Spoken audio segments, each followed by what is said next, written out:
1867 मसीहा जून मास 1 तारिख ओडिशार प्रथम ओडिया संवादपत्र उत्कल दीपिका प्रकाश पाए महिमा धर्म संपर्क में।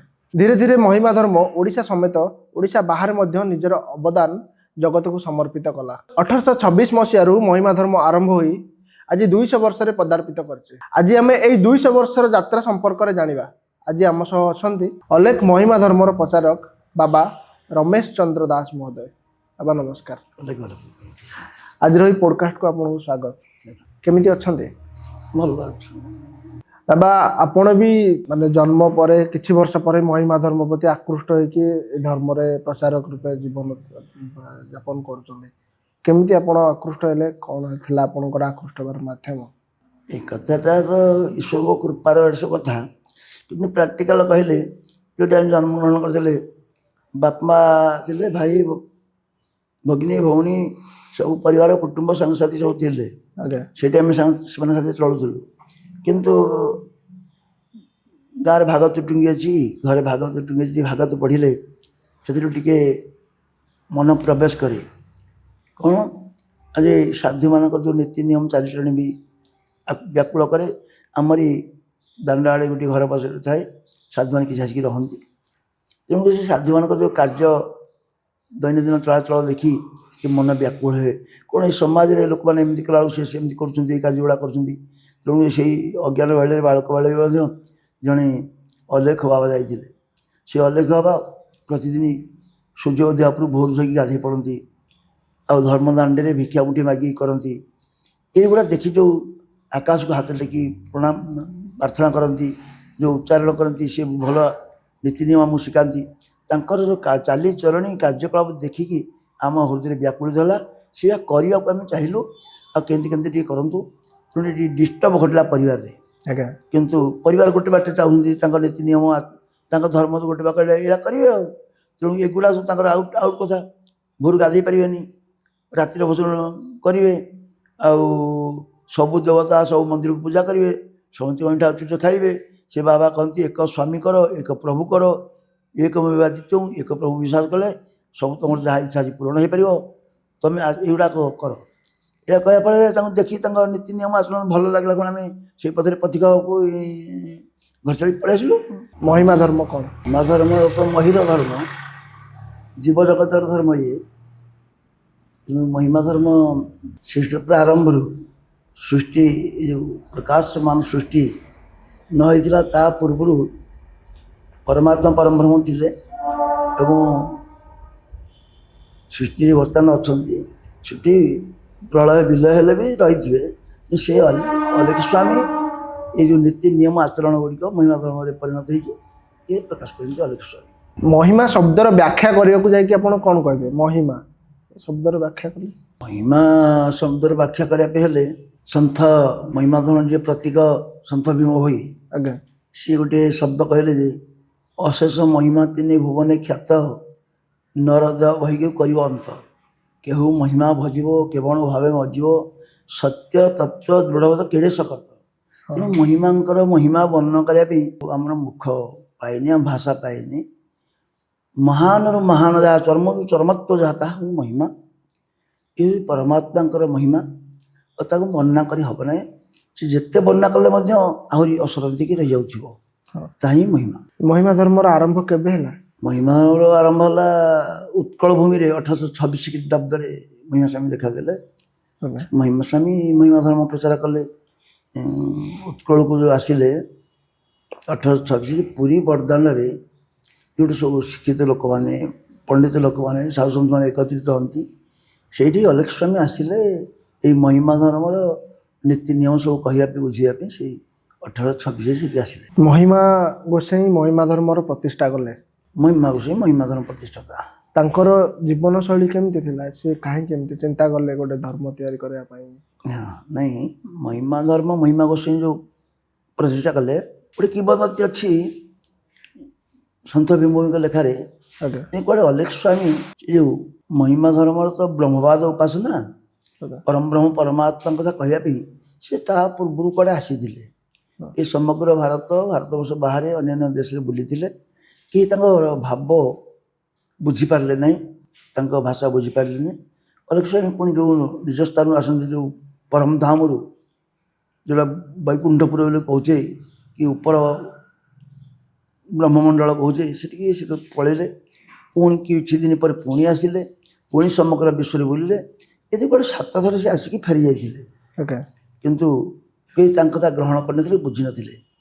ଶେଷରେ ଯେଉଁ 26 ଆସିଲେ ଦେଖାଗଲା ଏ କୁଆଡ଼େ କୁଆଡ଼େ ପୃଥ୍ୱୀ ମାତା ଯିଏ ଆଦି ମାତା ଜଗତର ମାତା ବିଶ୍ୱହରି ଯିଏ ସେ କୁଆଡ଼େ ବ୍ୟାକୁଳ ହେଇକି କାନ୍ଦିଲେ, ଦୁଃଖରେ କାନ୍ଦିଲେ। କ'ଣ ତାଙ୍କ ଉଦ୍ଦେଶ୍ୟ ଥିଲା? ଏଇ ଯେଉଁ ତପସ୍ୟା ପ୍ରାର୍ଥନା କଲେ ସେ ବୈକୁଣ୍ଠପୁର ଯେଉଁ ବିଷ୍ଣୁ ଯାକୁ କହୁଛେ, ଅଲେଖ ସ୍ୱାମୀ ଯାକୁ କହୁଛେ, ତାଙ୍କର ଆସନ ସ୍ଥିର ରହିଲାନି। ସେ ମାଆଙ୍କ ସ୍ତୁତି ପ୍ରାର୍ଥନା ସେ ମର୍ତ୍ତ୍ୟମଣ୍ଡଳକୁ ଓହ୍ଲାଇ ଆସିଲେ। ବୁଝିଲେ, ସେଇ ପୃଥ୍ୱୀ ମାତାଙ୍କ ସହିତ କଥୋପକଥନ ହେଲେ। ମା, ତୁ କି ଉଦ୍ଦେଶ୍ୟରେ ତପସ୍ୟା କରୁଛୁ, ଏଇ ଷ୍ଟ୍ରାଇକ୍ କରୁଛୁ, ଅନାହାରେ ତପସ୍ୟା କରୁଛୁ, କ'ଣ ତାର ଉଦ୍ଦେଶ୍ୟ କ'ଣ? ନା ଆପଣ କିଛି ପରିଚୟ ଦିଅନ୍ତୁ। ଅଲେଖ ସ୍ୱାମୀ କହିଲେ, ନା ଆମେ ସେଇ ବୈକୁଣ୍ଠବାସୀ ବିଷ୍ଣୁ, ସେଇ ପରମ ବ୍ରହ୍ମ ପରମାତ୍ମା। ତେଣୁ କରିକି ଆଉ ଆମେ ତମ କଥାରେ ଓହ୍ଲାଇ ଆସିଛୁ। କ'ଣ ତ ଉଦ୍ଦେଶ୍ୟ? ନା ପ୍ରଭୁ ଯଦି ଆପଣ ସୃଷ୍ଟିର ସ୍ରଷ୍ଟା, ଏ ସୃଷ୍ଟିରେ ଯେଉଁ ଅସତ୍ୟ ଅନ୍ୟାୟ ଅତ୍ୟାଚାର କଳୁଷିତ ପାପଭାର ବଢ଼ିଯାଉଛି, ସ୍ୱାମୀକି ଦାୟିତ୍ୱ ଦେଇଛନ୍ତି ପୃଥିବୀ ମୁଣ୍ଡେଇକି ଧରିବା ପାଇଁ, ପାପଭାରରେ ମଥା ଫାଟି ଯାଉଛି, ଆପଣ ପୃଥିବୀକି ରକ୍ଷା କରନ୍ତୁ, ଆଉ ଆମକୁ ଏତେ ଦୁଃଖ ଦିଅନ୍ତୁ ନାହିଁ। କହିଲେ, ମା ହେବ, ତୋର କଥା ଉଦ୍ଦେଶ୍ୟ ହେବ। ତୋର ଯଦି ସେ ଯେଉଁ ଉଦ୍ଦେଶ୍ୟ ଅଛି, ଜୀବଜଗତ ସୁରକ୍ଷା ହେବେ, ଏ ମହି ସୁରକ୍ଷା ହେବ, ପାପତାପ ଯିବ, ତେବେ ମୁଁ ଏକା ଆସିବିନି, ଆଉ କିଛି ଆଣିକି ଆସିବି। ଆଉ ମୁଁ ଯାଉଛି ମୋର ନିଜ ସ୍ଥାନକୁ, ତୁ ଟିକେ ଅପେକ୍ଷା କରିକି ରହ, ମୁଁ ଫେରି ଆସେ। ଧର୍ମ ପ୍ରତିଷ୍ଠା ହେଲା, ଏହାର ପ୍ରଚାର ପ୍ରସାର ପାଇଁ ବି କିଛି କଷ୍ଟ ହେଇଥିବ। ଆଜି 200 ବର୍ଷରେ ପହଞ୍ଚିଛି, କ'ଣ ଅନୁଭୂତି ଅଛି ଆପଣଙ୍କର ପ୍ରଚାର? ନାଇଁ, ପ୍ରଚାର ହେଲା ତ ସେଇ ଯେଉଁ କହିଲେ ଆମେ 1826 ଖ୍ରୀଷ୍ଟାବ୍ଦରେ ଆଜ୍ଞା ସେ ଯେଉଁ ଜଗନ୍ନାଥ ଧାମ ବୋଲି ଯାହା କହୁଛେ ଆମେ, ସେଠାରେ ଏ ସମଗ୍ର ଦେଶର ବିଭିନ୍ନ ରାଜ୍ୟର ବିଭିନ୍ନ ଜାଗାର ଯେଉଁ ଧର୍ମଯାଜକମାନେ ସେଠିକି ଆସିକି ଗୋଟେ ସମ୍ମିଳନୀ କରନ୍ତି, ଆଲୋଚନା ଚକ୍ର କରନ୍ତି। ସେଥିରେ ସେ ପଣ୍ଡିତମାନଙ୍କର, ସେ ଧର୍ମଯାଜକମାନଙ୍କର ଗୋଟେ ପଏଣ୍ଟ ଥିଲା ଯେ ସମସ୍ତେ ବ୍ରହ୍ମ ବ୍ରହ୍ମ ବୋଲି ଗୋଟେ ଶବ୍ଦ କହୁଛନ୍ତି। ବ୍ରହ୍ମ କି ମାକାର ବସ୍ତୁ? ବ୍ରହ୍ମ କ'ଣ ଗୋଟେ ବ୍ରହ୍ମ କଥା? ଏଇ ବିଷୟରେ ତାଙ୍କର ଯେଉଁ ଆଲୋଚନା ପର୍ଯ୍ୟାଲୋଚନା ଚାଲିଲା, ଶେଷରେ ଉପନୀତ ହେଇପାରିଲେ ନାହିଁ। ତେଣୁ ସେ ଚିନ୍ତା କଲେ, ସେ ଧୂଳିରେ ବସୁଛନ୍ତି, ଧୂଳିଆ ବାଜି ବୋଲି କହୁଛନ୍ତି, ଅଲେଖ ସ୍ୱାମୀ କେହି କହୁଛନ୍ତି, କେହି ମହିମା ସ୍ୱାମୀ କହୁଛନ୍ତି। ତାଙ୍କୁ ଆମେ ନିମନ୍ତ୍ରଣ କଲେ କିଛି ସେଇ ବ୍ରହ୍ମଙ୍କ ବିଷୟରେ କହନ୍ତେ। ତେଣୁକରି ପଣ୍ଡିତମାନେ ଆସି ତାଙ୍କୁ ଡାକିଲେ। ଅଲେଖ ସ୍ୱାମୀ କହିଲେ, ଠିକ୍ ଅଛି, ଆମେ ସେଠିକି ଯିବୁ, ତୁମେ ଟିକେ ସେଠି ଗୋମରେ ଧୋଇଦିଅ, ନଡ଼ା ବେଳାରେ ଯିଏ ବସିବାକୁ, ଆମେ ସେଠିକି ଯିବୁ, ସେଇ ବ୍ରହ୍ମଙ୍କ ବିଷୟରେ କହିବୁ। ତେଣୁ ମହିମା ସ୍ୱାମୀ ଯେଉଁ ଆସିଲେ, ମୁକ୍ତିମଣ୍ଡପ ସଭା ଯାହାକୁ କହୁଛେ ଆମେ, ସେଠି ପଣ୍ଡିତମାନଙ୍କୁ ସେ କହିଲେ, ତାଙ୍କର ଏଜେଣ୍ଡା ଥିଲା ଯେ ବ୍ରହ୍ମ କି ମାକାର ବସ୍ତୁ? ଅଲେଖ ସ୍ୱାମୀ ଗୋଟେ ଶବ୍ଦ ଉଚ୍ଚାରଣ କଲେ, ଯେଉଁ ବ୍ରହ୍ମ ବୋଲି ଶବ୍ଦ ଜାଣିବନି, ବ୍ରହ୍ମ ହେଉଛନ୍ତି ସତ୍ୟ, ଜ୍ଞାନ ଏବଂ ଆନନ୍ଦମୟ ବ୍ରହ୍ମ। ସତ୍ୟ ସ୍ୱରୂପ, ଜ୍ଞାନ ସ୍ୱରୂପ, ଆନନ୍ଦ ସ୍ୱରୂପ। ତେଣୁକରି ତା'ର ଆକ୍ଷରିକ ସରଳ ଅର୍ଥ ବୁଝେଇଦେଲେ। ସତ୍ୟ କ'ଣ, ଅସତ୍ୟ କ'ଣ, ଜ୍ଞାନ କ'ଣ, ଅଜ୍ଞାନ କ'ଣ, ଏ ଯେତେବେଳେ ତତ୍ତ୍ୱ କଥା ବୁଝେଇଦେଲେ, ପଣ୍ଡିତମାନେ ସେପାଖେ ଦେଖିଲେ ଯେ ଏ ବାବା ଯାହା କହୁଛନ୍ତି ତାହା ଶାସ୍ତ୍ରରେ ବେଦ ବେଦାନ୍ତରେ ନିହିତ ହୋଇଛି। ତେଣୁ ଗୁରୁଙ୍କ ବାଣୀ ଏ ଶାସ୍ତ୍ର ଲିପିବଦ୍ଧ ଏକତ୍ରିତ ହୋଇଯିବା ଦ୍ୱାରା ସେଇଠି ସ୍ୱୀକୃତି ପ୍ରାପ୍ତ ହେଲା। ବ୍ରହ୍ମ ହେଉଛନ୍ତି ଜ୍ଞାନମୟ, ଆନନ୍ଦମୟ, ଚିନ୍ମୟ। ତେଣୁକରି ସେ ସେଠି ସ୍ୱୀକାର କଲେ। ସେଠୁ ଅଲେଖ ସ୍ୱାମୀ ମହିମା ଧର୍ମ ସେଠି ତାଙ୍କୁ ପଣ୍ଡିତମାନଙ୍କୁ ବୁଝେଇଛନ୍ତି, ସବୁ କଥା ହେଇଛି। ତେଣୁକରି ତାପରେ ଅଲେଖ ସ୍ୱାମୀ ସେଠୁ ପୁଣି ଆସିକି ଏଇ ଯେଉଁ ଏକାମ୍ବର କାରଣ ଜଙ୍ଗଲ ଭିତରେ ଭ୍ରମଣ କଲେ। ଆଉ ଏକ ବ୍ରହ୍ମ ଦ୍ୱିତୀୟ ନାସ୍ତି, ମହିମା ଧର୍ମ ଅଣାକାର ନିରାକାର ଉପରେ ବିଶ୍ୱାସ କରନ୍ତି। ଏହା ଉପରେ ଆପଣ କ'ଣ କହିବେ? ପରମାତ୍ମା ପରବ୍ରହ୍ମ ତ ଏକ। ଏଇଟା ସନାତନ ସଂସ୍କୃତି ସହିତ ବି ମାନେ ଜଡ଼ିତ। ନାଇଁ, ଏ ଶବ୍ଦଟା କହିଲେ, ସନାତନ ଶବ୍ଦ କହିଲେ, ଏଟାର ପୁରା ନାଁଟା ହେଲା ସତ୍ୟ, ସନାତନ, ମହିମା, ଧର୍ମ। ହଁ, 4ଟା ଶବ୍ଦକୁ ଗୋଟିଏ ଶବ୍ଦ କରାଗଲା। ସନାତନ ସତ୍ୟ କହିଲେ ଜାତ୍ରିକାଳଜ୍ଞ ସତ୍ୟ, ଆଜ୍ଞା ଭୂତ ଭବିଷ୍ୟତ ବର୍ତ୍ତମାନ ସତ୍ୟ। ସିଏ ପ୍ରଥମେ ସୃଷ୍ଟି ପ୍ରାରମ୍ଭରୁ ପୂର୍ବରୁ ଥିଲେ, ସୃଷ୍ଟି ଅଛି, ରହିଛନ୍ତି, ସୃଷ୍ଟି ପ୍ରଳୟରେ ରହିବେ, ସେ ହେଉଛି ସତ୍ୟ। ହଁ, ତେଣୁ ଏ ସୃଷ୍ଟି ତାଙ୍କର ମହିମାରେ, ତାଙ୍କର ବିଭୂତିରୁ, ତାଙ୍କର ଇଚ୍ଛାରେ ଏ ସୃଷ୍ଟି ତିଆରି କରିଛନ୍ତି, ରଚନା କରିଛନ୍ତି। ତେଣୁ କରିକି ଆଉ ସେଇଟା ହେଉଛି ସତ୍ୟ। ଆଜ୍ଞା ଯାହାକୁ ଆଦି ମଧ୍ୟ ଅନ୍ତେ ବିନାଶ ନ ଦେଖି ଜଗତେ ତାଙ୍କୁ ସତ୍ୟ ବୋଲି ଜାଣି ଅଧିକ ମିଥ୍ୟା ପରିବାଣୀ ସେ ପ୍ରଥମରୁ ସତ୍ୟ ଅଛନ୍ତି ବର୍ତ୍ତମାନ ଅଛନ୍ତି ଶେଷରେ ରହିବେ ତାହା ହିଁ ସତ୍ୟ। ତେଣୁ ପୃଥିବୀର ସୃଷ୍ଟିରେ ପ୍ରାରମ୍ଭରେ ଏଗୁଡ଼ାକ ଦୃଶ୍ୟମାନ ଜଗତ ନଥିଲା। ଆଜି ଦୃଶ୍ୟମାନ ଜଗତ ଅଛି, କାଲି ବି ବିଲୟ ହେଇଯିବ। ତେଣୁକରି ଇଏ ସତ୍ୟ ନୁହେଁ, ଏ କ୍ଷଣିକ ସତ୍ୟ। ବ୍ରହ୍ମ ତ୍ରିକାଳ ସତ୍ୟ। ତେଣୁକରି ସେଇଟାକୁ କୁହାଯାଏ ସନାତନ। ସନାତନ ଶବ୍ଦର ଅର୍ଥ ହେଉଛି ପୁରାତନ, ପ୍ରାଚୀନ କାଳ। ସତ୍ୟ ସନାତନ ମହିମା। ମହିମା କଲେ ପରମାତ୍ମା ପରବ୍ରହ୍ମ ଏସବୁ ମହିମା। ଦୃଶ୍ୟମାନ ଜଗତ ଯାହା ଏଇ ତରୁ ତୃଣ କୀଟ ପତଙ୍ଗ ଯାହା ଦେଖୁଛେ ସବୁ ତାଙ୍କ ମହିମା, ତାଙ୍କ ବିଭୂତି ଏସବୁ। ତେଣୁ କରିକି ଏଇଟା ହେଉଛି ମହିମା। ଆଜ୍ଞା ଆଉ ଧର୍ମ ଏ ସୃଷ୍ଟିକି ଯିଏ ଧାରଣା କରି ରଖିଛି, ତମକୁ ଆମକୁ ଯିଏ ଧରି ରଖିଛି ଏବଂ ସିଏ ହେଉଛନ୍ତି ଧର୍ମପୁରୁଷ। ତେଣୁକରି ତା ନାଁଟା ପୁରା ହେଲା ସତ୍ୟ ସନାତନ ମହିମା ଧର୍ମ। ଯୁଗେ ଯୁଗେ ଅଧର୍ମକୁ ବିନାଶ କରିବା ପାଇଁ ପ୍ରଭୁ ଜନ୍ମ ନିଅନ୍ତି, ଏଇଟା ମହିମା ଧର୍ମ ବିଶ୍ୱାସ କରେ। ହଁ ମହିମା ଧର୍ମ ଜାଣେ ଯୁଗେ ଯୁଗେ କ'ଣ ସତ୍ୟ ତ ସତ୍ୟ ସବୁ କାଳେ ଥାଏ। ଆଜ୍ଞା ଯେତେବେଳେ ଟିକେ କଳୁଷିତ ଆସେ, ଆଜ୍ଞା ଟିକେ ଆଉ ଟିକେ ମାର୍ଜିତ କରିବା ପାଇଁ, ଆଜ୍ଞା ଏ ଲୋକଙ୍କୁ ଟିକେ ଜାଗ୍ରତ କରିବା ପାଇଁ, ଆଜ୍ଞା ଯଦି ଯେମିତି ଶିକ୍ଷକ କିଛି ବାଳକ ଯଦି ଅନ୍ୟ ମନସ୍କ ହେଇଯାନ୍ତି, ମନନ କରିପାରନ୍ତିନି ଗୋଟେ ଶବ୍ଦକୁ, ଟିକେ କାନ ମୋଡ଼ି ଦିଅନ୍ତି, ଟିକେ ଜାଗ୍ରତ କରିଦିଅନ୍ତି। ସେହିପରି ପରମବ୍ରହ୍ମ ପରମାତ୍ମା ସେଇ ଯେଉଁ ଈଶ୍ୱରଙ୍କ କଥା, ପରମାତ୍ମାଙ୍କ କଥା, କି ବ୍ରହ୍ମବାଦ କଥା ଟିକେ ହଜିଯାଏ ଲୋକଙ୍କ ଭିତରୁ, ଟିକେ ଆଉ ଟିକେ ଜାଗ୍ରତ କରିବା ପାଇଁ ପୁଣି ଆସନ୍ତି।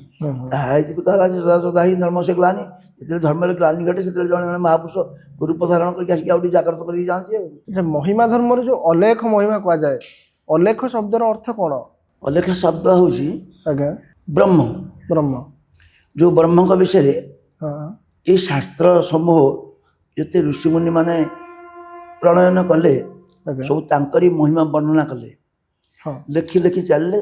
ଯେତେ ତାଙ୍କ କଲମ ମୂଳ ଯେଉଁଠି ରହିଗଲା, ଆଉ ଲେଖିପାରିଲେନି, ବର୍ଣ୍ଣନା କରିପାରିଲେନି, ସେଇଠି ସେ ନାଁ ଦେଇଦେଲେ ଅଲେଖ।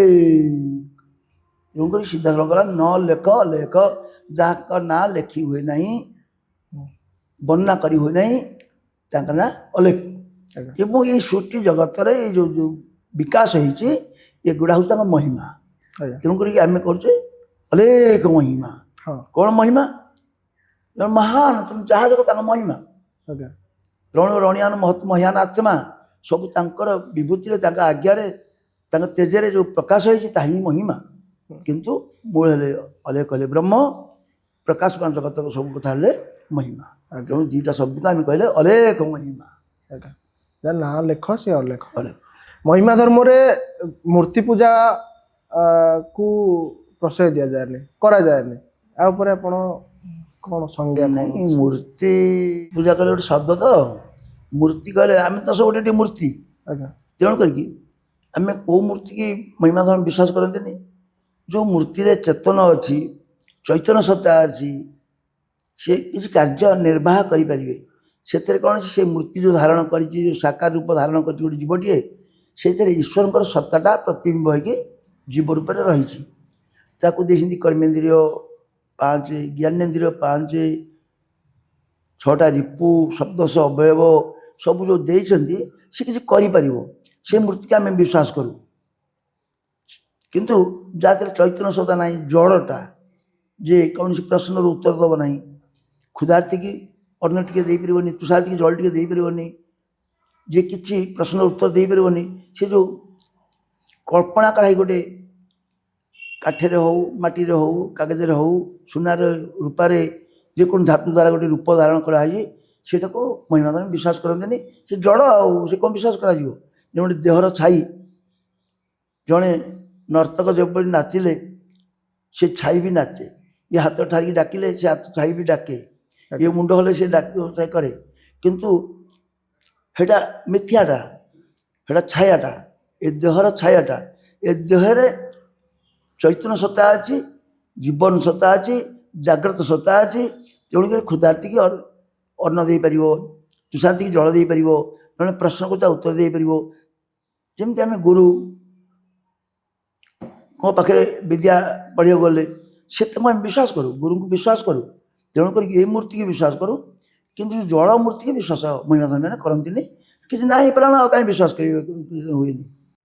महिमा धर्म रे एटा गोटे माने कह जाए एटा भिन्न गोटे राति रे भोजन करबे आउ गोटे कथा अछि गोटे घरे गोटे ओली गोटे गाँव रे गोटे राति ये राति रे भोजन न करिवार वैज्ञानिक कारण कौन धार्मिक कारण कौन सब माने कारण कौन अछि राति रे भोजन न करिवार नहीं महिमा गोस्वामी आसिले जो से कौन कले जीव जगत जो स्नेह श्रद्धा धन संपद दौलत भोग विलास आबद्ध की बंधन की रही किपर से बंधन मुक्त भाव से कौन करदे जे जो भिक्षा आसी करें सन्यास मान कारण से दी पादे धर्म स्थापिले दीपादे धर्म स्थापिले श्रीगुरु गोपान हेले गोटे पाद हूँ गृहस्थ थी धर्म पाल गोटे पाद हूँ गुरु त्यागी हो धर्म पाल ये साधु को जो से साधु लोग ये कौन कले जे काले माया आबद्ध हो जनक गोटे गाँव गले भागवत टी रही बारने रही मुठे खाइब द्वितीय थर खाइबनी से गाँव में पुणी आउ गोटे जनक घर भिक्षा मिल गोटे बेला खाइब पुणी टे सत्संग कर आलोचना कर बहीपत्र पढ़ो पुणी से गाँ छाड़ी अन्य गाँव को जीव हरी कमे ना ये संसारटा गोटे आबद्ध हो स्नेह कौन है ये रूपे स्नेह अवलंबी संसारे बंदी जे कुटुंबी दुख सही शरीर नित्य कुटुंब पोषिबारे एणु कपत गुरु यहाँ कौन है अवधूत कपत गोटे शिखिले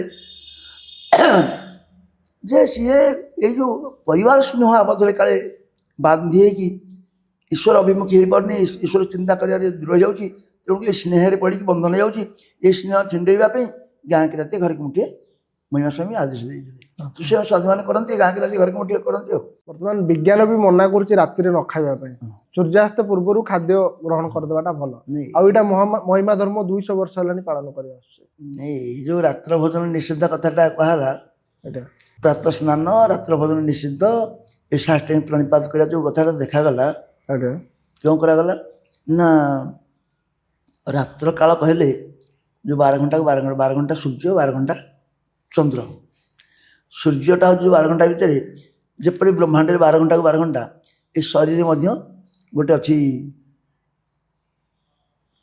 आमर नाड़ी अच्छी गोटे खाद्य पाकस्थली गोटे मैला पाकस्थली डाहाण पाखे निश्वास जावासिया कला खाद्य पाकस्थल की बाट खोली थाए जहाँ खाद्य खाइले से सब जीर्ण हो जाए तेणु करके बाम पाखे निश्वास गला बेले से मैला पाकस्थल की बाट खोली थाए जहाँ खाद्य खाइब खाइब जीर्ण हुए कि ब्याज सुट हुए तेणु करके प्राय एवं प्राक्टिकाल देखिए जो ग्राम गहली जो मैंने रात भोजन टी छाड़ी देहटी कौन अच्छे से मरण बेले भल मरण हुए प्राय 190% आउ 10% प्राब्धक कर्म खंडन न करी तपस्या किसी जंत्रित हाँ दंड दुख पाती किंतु रात्र भोजन हवा द्वारा जो जाग्रत रहे शरीर आलस्य बेसी आसे नहीं तेणुक रात्र भोजनटा भी गुरु आज्ञा शास्त्र सम्मत ये रोग व्याधि बचापी प्राणी जगत केवल जो दिन को दिन रोग व्याधि सड़ी जाती जंत्रित होती से अलग पुणी पूर्व कथा प्राचीन काल कथा जागृत करदे से प्राचीन काल जो सनातन शब्द कहे आम पुरातन काल से लोक मैंने एत रात्र भोजन करूँ बहुत मिताहार टे कौन करते कहीं करुले भरी भोजन करूँ दिन बेले भरी भोजन करती निज निज कार्य रहती तेणुक से कथाटा महिमा स्वामी का आदेश कथाटा बर्तमान आम सम्मत देखा विज्ञान सम्मत व्याधि मुक्त हो शरीर सुस्थ रोचे मत आनंद हो काल रात आमको काल रात जाग्रत हो उठी पड़ू कि जो मैंने भोजन कर दिन 9टार उठुं 8टार उठुं तेणुक से रात्र भोजनटा प्रकृति में विज्ञान सम्मत व्याधि शरीर को मुक्त कर रखापी ताहा रात्र भोजन निषिद्धता उपयुक्त कथा आपण प्रचारक बाहर पूर्व महिमा धर्म रे सामिल होगा पूर्व घरे रोते पारिवारिक माहौल रोते परिवार स्नेह श्रद्धा घर आलस्य विलास व्यसन आउ विभिन्न द्रव्य मत व्यवहार करते सन्यासी जीवन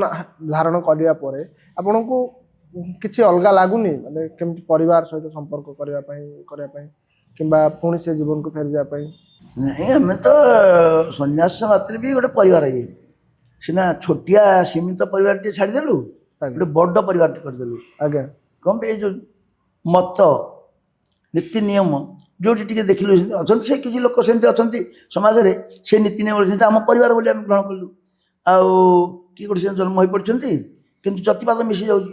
କିନ୍ତୁ ଯେଉଁ ନିର୍ଦ୍ଦିଷ୍ଟ ପରିବାର ଜନ୍ମ ହେଇଥିଲୁ ସେଠି ଏଇ ଯେଉଁ ମତ ପାର୍ଥକ୍ୟ ହେଲା, ନୀତି ନିୟମ ଚାଲିଚଳଣି ଟିକେ ପାର୍ଥକ୍ୟ ହେଲା, ତେଣୁ ସେଠି ଟିକେ କଣ୍ଟକ ହେବା ଦ୍ୱାରା ସେଟାକୁ ସେମାନଙ୍କୁ କହି ବୁଝେଇ ଚେଷ୍ଟା କଲୁ, ବର୍ଷେ 2 ବର୍ଷ ବୁଝେଇଲୁ ଯେ ଭାଗବତ ଏଇଟା କହୁଛି ଆଉ ପ୍ରାତଃ ସ୍ନାନ କରିବା, ରାତ୍ର ଭୋଜନ ନ କରିବା, ଏମିତି ଏକ ପରବ୍ରହ୍ମକୁ ଫାଷ୍ଟ ଟାଇମ୍ ପ୍ରଣିପାତ କରିବା। ତେଣୁ ସେ କଣ୍ଟକ ହେଲେ ନା କିଏ ତ କରୁନାହାନ୍ତି, ତୁମେ କ୍યાં କରିବ? ତେଣୁ କରିକି ଏଗୁଡ଼ା ଯେଉଁଗୁଡ଼ା 200-500 ଲୋକ କହିବେ, କଥାରେ ତ 500 ଲୋକଙ୍କ ମତରେ ସବୁ ଠିକ୍ ନଥାଏ। ତେଣୁକରି ଭାଗବତ କହୁଛି ଛାଡ଼ୁଥିବେ ସର୍ବ ଲୋକ ଧର୍ମ। ଯେହେତୁ ଶାସ୍ତ୍ର କହୁଛି, ଲୋକମାନେ ଯାହା କହୁଛନ୍ତି ଠିକ୍ କହନ୍ତିନି, ପ୍ରାୟ ଅଧିକାଂଶ ଲୋକ ଥାଆନ୍ତି ସେ ଯାହା ପାରି ତାହା କହିଯିବେ, ଯାହା ପାରି ତାହା କରିଯିବେ।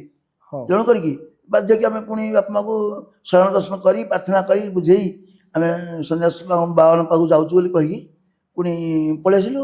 ଆପଣଙ୍କୁ କେତେ ବର୍ଷ ହେଇଥିଲା ଯେତେବେଳେ ଆପଣ ଘର ଛାଡ଼ିଲେ? ହେଇ 15-16 ବର୍ଷ ଭିତରେ କଥା, 15-16 ବର୍ଷ। 15-16 ବର୍ଷରୁ ଆପଣଙ୍କ ଗୃହ ତ୍ୟାଗ କରି ସନ୍ନ୍ୟାସୀ ଜୀବନ ଧାରଣ କଲେ। ବର୍ତ୍ତମାନର ଯୁବପିଢ଼ି ମହିମା ଧର୍ମ ପ୍ରତି ଆକୃଷ୍ଟ ହେଉଛନ୍ତି, ଧର୍ମ ପ୍ରଚାର ପାଇଁ ଚାହୁଁଛନ୍ତି ସେମାନେ? ନାଇଁ, ଅଛନ୍ତି କାରଣ ମହିମା ଧର୍ମ ଯେତେ ପ୍ରାରମ୍ଭକୁ ଆସିଲା, ମହିମା ଧର୍ମ ଇତିହାସରେ ଆମେ ଦେଖୁ ଯେଉଁମାନେ ମହିମା ଧର୍ମୀ ଥିଲେ ଖୁବ୍ କମ୍ ଥିଲେ। ଏବେ ଧୀରେ ଧୀରେ ବଢ଼ିକି ମହିମା ଧର୍ମ ତ ଆଉ ଓଡ଼ିଶାରେ ସୀମିତ ହେଇକି ନାହିଁ। ଓଡ଼ିଶାରେ ଯଦି ନିଜସ୍ୱ ଧର୍ମ ମହିମା ଧର୍ମ, ଏଠୁ ପୁଣି ଯାଇକି ବିହାର, ଆନ୍ଧ୍ର, ବଙ୍ଗଳା, ଆସାମ, ବେଙ୍ଗଲ, ମଧ୍ୟପ୍ରଦେଶ, ଛତିଶଗଡ଼, ଝାଡ଼ଖଣ୍ଡ ବ୍ୟାପୀ ଚାଲିଛି। ବାହାରେ ନେପାଳରେ ମଧ୍ୟ ଆମର ମଠ ମନ୍ଦିର ଅଛି, ଭକ୍ତ ଅଛନ୍ତି। ତେଣୁ ଏ ମହିମା ଧର୍ମ ବର୍ତ୍ତମାନ ବଢ଼ୁଛି ନା। ପଶ୍ଚିମ ଓଡ଼ିଶାରେ ଯେଉଁ ଆଦିବାସୀ ଲୋକମାନେ ମହିମା ଧର୍ମରେ ପ୍ରବେଶ କରୁଛନ୍ତି, ଅଧିକାଂଶ ଲୋକ ଗୋଟେ ଗୋଟେ ଜାଗାରେ 50 ଲୋକ, 100 ଲୋକ, 200 ଲୋକ ଦୀକ୍ଷା ନେଉଛନ୍ତି ସ୍ୱାମୀ ସ୍ତ୍ରୀ। ତେଣୁ ମହିମା ଧର୍ମ ବଢ଼ି ଚାଲିଛି ନା, କମୁନି।